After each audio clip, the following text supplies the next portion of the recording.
Hi again. Just thought I'd do a bit of drawing in Tiltbrush again. So I've already got me kind of virtual camera set up, and I'm just giving it some sort of background. I've not got anything in mind at the moment. I'm just going to start banging at it and see what transpires. So I'm just drawing on top of some colours I've put down. I've got a face shape.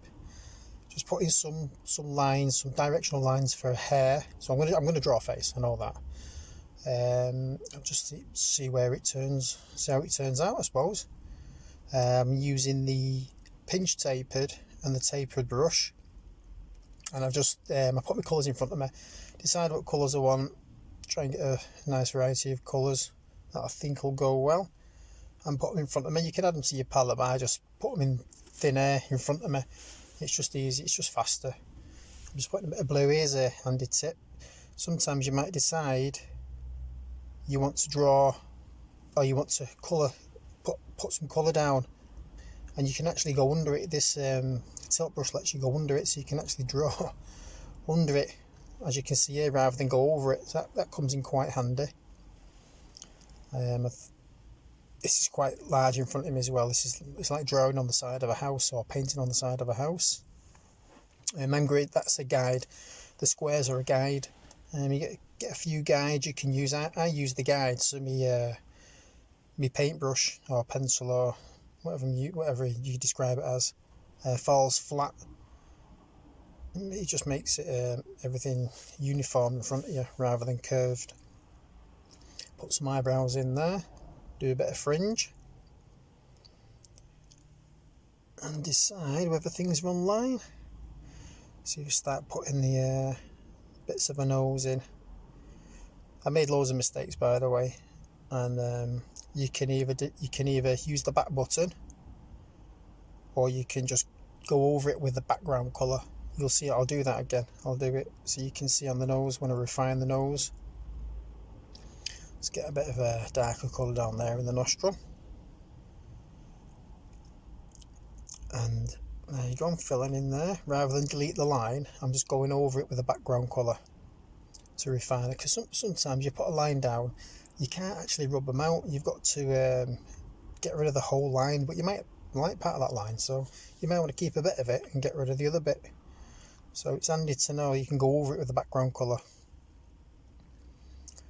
Let's get started on the eyes. Some of you might be able to tell who it is. Let's get some eyes in. You've got to keep going back as well to look at it. It's not like drawing on a piece of paper. This is huge in front of you, so it's a whole arm movement. So you got to kind of get used to doing that. Let's get some shadow in there, and there, as you can see, when you want to go, if you missed a bit out and you don't want to go over two adjoining edges, you can actually go behind them, put the brush on a quite large, and as you can see there, I can fill in at the back. I can run it around the back and it fills in, which is quite handy to know as well. Just some tips and tricks there. Let's get a top of the eyelid done. Make it stand out. Some people might be able to see who I'm doing. I might do a few of these. It's quite therapeutic in a way, to be locked away in a virtual reality, just painting away. It's different. No mess, no setting up, no tidying afterwards. It's just put it on your head, press the button, and away you go. I didn't actually know what colour to do his eyes. I did actually do them blue, but it didn't look right, so I decided on kind of darker colours like the browns.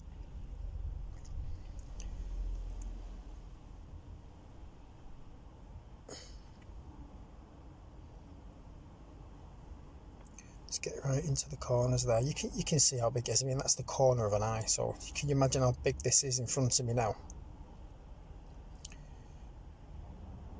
It's quite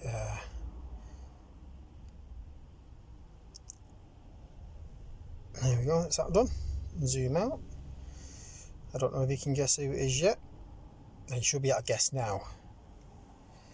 This is handy as well. Once you've done, if you do a shape you quite like and you don't think you'll be able to replicate it as well, you can just copy it. So you can just select it and copy it, which I do here now. And just put some highlights in. I use the diamond brush for that. It works quite well for glass and reflections.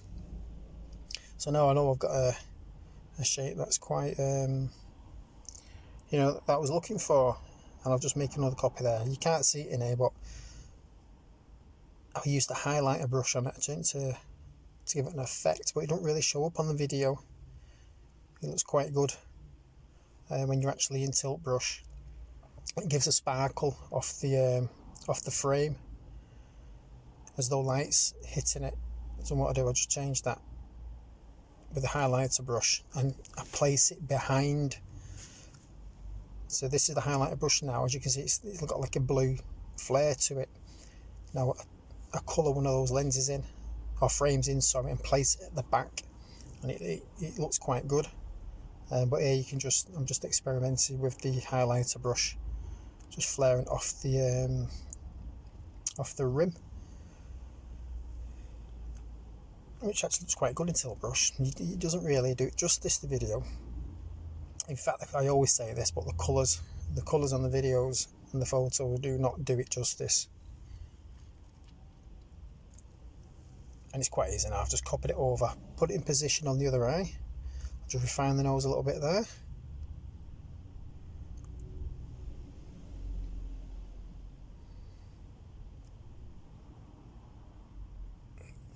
It doesn't matter if you get things wrong, you can just do that, whip them away, and they're gone.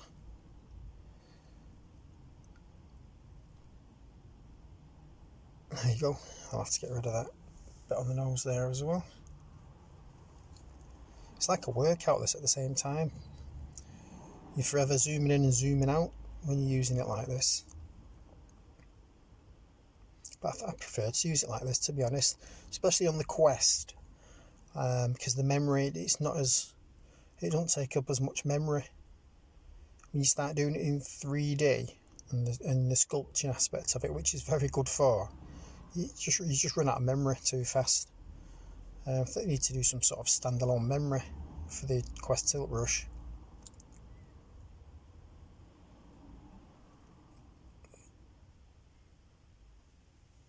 Yeah, it looks a bit better, that. I'll just get rid of them. Here we go again. Just use the background colour, and you can refine some lines and delete them as needed. And you know what, I always mention the weather, but the weather here in Manchester is absolutely terrible. So I'm actually quite glad I've got my virtual reality studio to draw and paint in. It gets quite addictive after a bit. I was thinking of getting the Quest 2. I wonder if it's better on the Quest 2. I wonder if it allows you to have more memory, or is it just not the headset, is it the program? You've got more, the Quest 2, it's a better machine, so maybe the program, maybe Tiltbrush will be better in the Quest 2. I prefer using it on the Oculus Quest because it gives you more freedom. I don't like being plugged into a cable. So I might have to invest in a Quest 2, I think, if Tiltbrush is better on the Quest 2.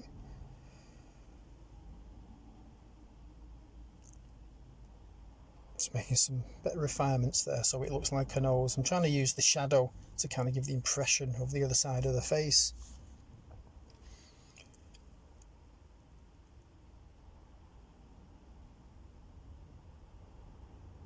Sometimes you can just spend too long on a part and you can overdo it and you can just kind of lose it, and you wish you just left it as it was in the first place.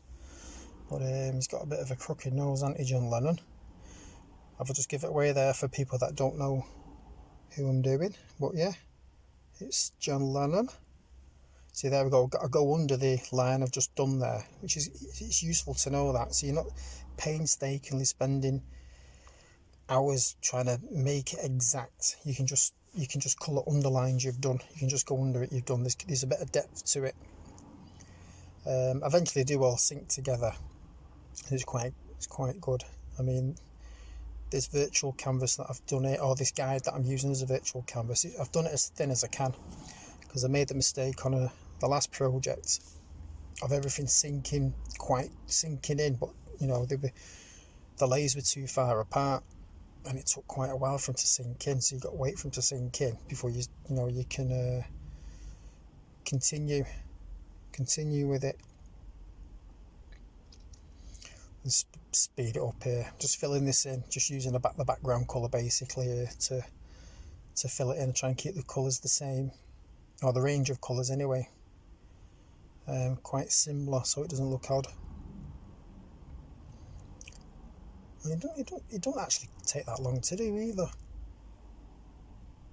You can see, you don't have to do them as big as I've done them. You can do them quite, you know, half the size, but it's really good when you're in there and you see this huge painting you've done in front of you. It's something else. It's something you couldn't do on your kitchen table anyway. You'd need a warehouse to be able to do the same or work the same. You know, full arm movements. You get the music going in the background, and you just paint away, and before you know it, the battery's flat. Whip it on charge, and you bang at it again. It's a bit of it's a total experience. Here's an example of what we're talking about. You can refine it without rubbing it out. You can just colour it in the background colour, and in effect it erases it. There you go. So that's what you can do with that. It's quite a good tip, that, because like I say, in Tiltbrush you haven't got an erase, you've just got a kind of back button which takes away, it just deletes everything. So it's handy to know you can just rub things out. Let's stick some highlights just around above his nose and what have you. I just use a lighter colour, and I'm getting cracking on this second eye. Just go straight in there, darker colour, zoom out, make sure I've got it on level. Yeah, it's levelish. I have actually got a line going straight across there, you might see it there. And just colour it in with a dark colour, fill it in with a dark colour. I generally use the background colour again. Try and keep it all the same. Check it, make sure it looks right, about the right size. It's on level, that'll do me. I use the colour picker as well to make sure I'm using the correct shade of white, or the same as. I mean, you don't have to be, but I'm just keeping it the same. You can do whatever you want, can't you? Yeah, that looks about right. I'll colour pick the brown, whip it in there. You can't see it there where it is. It helps as well. Sometimes you can just mix and match your strokes, and then colour pick, and then just fill in the colour, and it kind of does it all. Patchwork. That looks kind of good as well. Yeah, that looks alright. It's looking like him.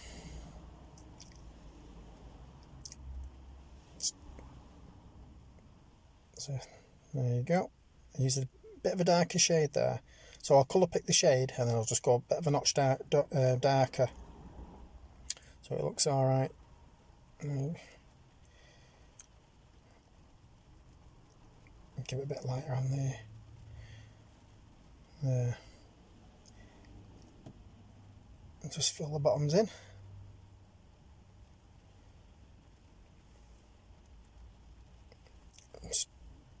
Yeah, it looks alright. Just get a lens in that. I'll use the diamond brush again to fill the glasses in. You can do all your refinements later. You just want to get the body of it done. Fill it all in, and you can start going over it and make adjustments later on. It just saves time. That looks alright. It's quite handy, that diamond brush.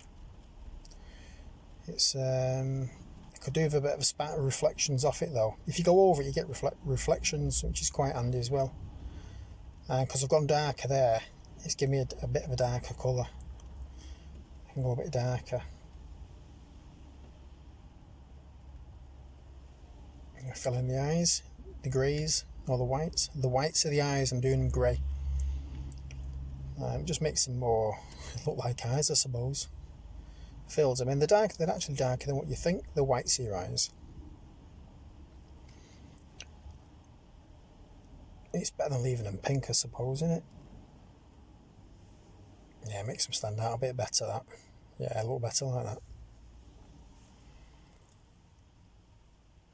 I think the rain's just subsided here as well. It's just been layering it down.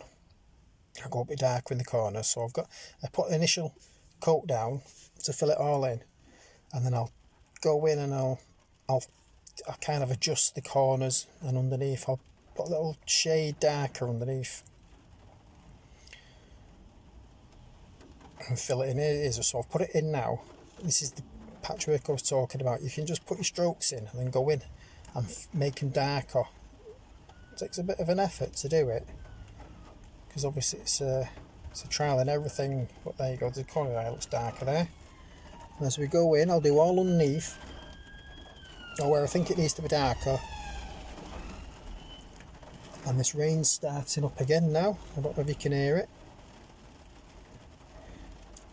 but I'm not bothered. I'm in VR. Save your work, because they always say, don't they, Tiltbrush Quest, if it crashes and you run out of memory, you've lost it, which I've not experienced that yet, but they do say save it.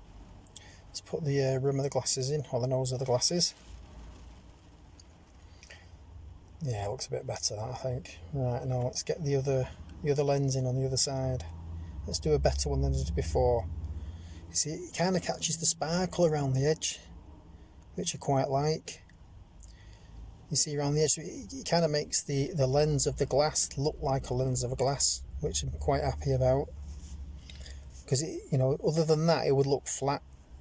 So it's quite a good brush for using as a glasses, or for using as glass. Quite decent. I've not mastered shading yet. I need to work out how to do some shading rather than step my colours down. I'm gonna have to think about something else to do it. I'll just put his hair in there that I missed off. That kind of outlines the shape of his face a little bit there. If I just put a bit of hair there, instead of him just blending off into the blackness, I'll just put some hair at the side. Kind of frames his face coming round, and then your brain can make the rest up. Put a bit more body to his hair. Yeah, that looks alright. Anyway, I hope you enjoyed that. Please like and subscribe and share it, and I'll see what else I can do. I'll put a few up. I'll do a few. As soon as I get a bit of time, I'll put a few. I'll do some bits and bobs, I think, on it. Let me get rid of that frame. Yeah, you'll see it. I'll take the frame away. Well, I say frame, it's just a guide. It's just something for my brush to cling to. So there's a big pin in it. I'll take the pin out, and then I'll grab it, and you can just throw it away. Just sign it, put his name on it, sign it, and there we go. Let's get rid of that guide. It can be a bit distracting sometimes when you're working away and it lights up, but you do get used to it. It's not a major deal breaker. Let's get it and get rid of it. Throw that away, and there we are. Save your work, take a photo, and there he is, John Lennon. Anyway, thanks for watching. See you again. Bye.